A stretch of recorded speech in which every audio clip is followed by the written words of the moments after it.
You've probably heard that a quantum computer tries every possible answer at the same time, then instantly picks the right one. It's a beautiful picture. It's also wrong.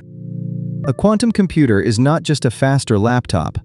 For almost everything you actually do, email, video, spreadsheets, it offers no speed up at all. None. So, where does its real power come from? Not from checking every answer in parallel, but from something stranger and far more precise: interference.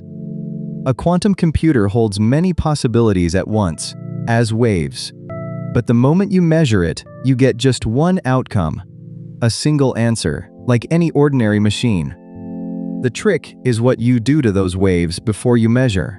Wrong answers are arranged to cancel, like two ripples meeting crest to trough, flattening out. And the right answers are made to reinforce, crest stacking on crest, until they tower over everything else. So when you finally look, that's what you're likely to see.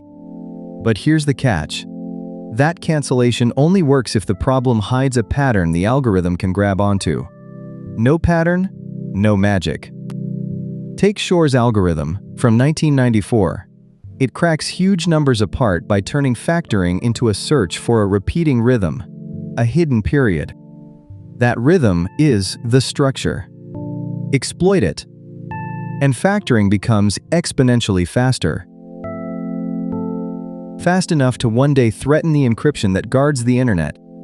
Now compare Grover's algorithm from 1996, searching an unsorted list with no pattern at all to lean on. With no structure to exploit, the very best quantum can do is a quadratic speedup, roughly the square root of the work. Genuinely useful, but hardly a miracle.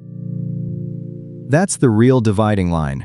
Rich hidden structure means enormous gains. No structure means modest gains. Or, most of the time, none. It's why the famously hard problems, like a salesman finding the shortest route through 1,000 cities, are believed to stay hard, even for quantum machines. In 2019, Google's Sycamore chip did in minutes what they estimated would take a supercomputer thousands of years. A real landmark. But the task was a contrived benchmark that solves nothing useful on its own. So a quantum computer isn't faster at everything. It's a specialist. Extraordinary on a rare few problems with exactly the right hidden shape, and completely ordinary on all the rest. Understand that, and the hype falls away, leaving something even better. A genuinely new way to compute, for the problems that are shaped just right.